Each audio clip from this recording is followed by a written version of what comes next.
গৰু কুৰবানী পৰিহাৰৰ সিদ্ধান্ত উৰিয়ামঘাট খিলঞ্জীয়া মুছলিম সমাজৰ।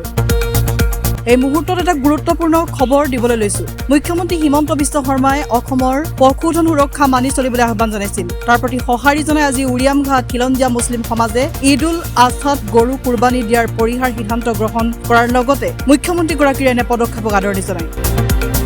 উৰিয়ামঘাটৰ জামে মছজিদত কেইবাটাও মুছলমান সমাজৰ বিষয়ববীয়া উপস্থিত থাকি ঈদত গোধনৰ প্ৰতি সুৰক্ষাৰ সন্মান জনাই কুৰবানীত গোধন কুৰবানী নিদিয়াৰ সিদ্ধান্ত গ্ৰহণ কৰে।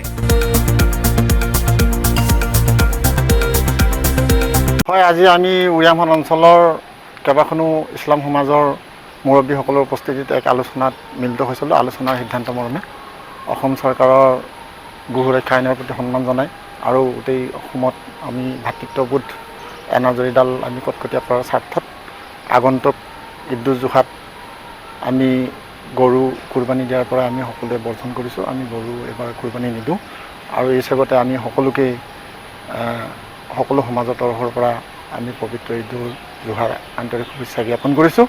আৰু লগতে আমাৰ অসম চৰকাৰৰ যি UCC আইন আনিছে সেই আইনৰ প্ৰতি আমি সন্মান প্ৰদৰ্শন কৰিছোঁ। আজি আমাৰ আলোচনাত ইয়াত 11খন সমাজ আছে। আমাৰ সোণালী নগৰ, দেৱীপুৰ, সোণাপুৰ, নাওঘাট, বজালবাৰী, পুৰণা ভেটি, ইকৰাণী আদি ইত্যাদি সমাজ আছে। কি ক'লে? চৰকাৰে যি পদক্ষেপ লৈছে, চৰকাৰৰ সকলো পদক্ষেপৰ প্ৰতি আমাৰ সন্মান প্ৰদৰ্শন আছে। আমি বিনা দ্বিধাই মানি ল'ম আৰু এই আইনৰ প্ৰতি আমি সন্মান জনাইছোঁ। আমাৰ ভাল লাগিছে।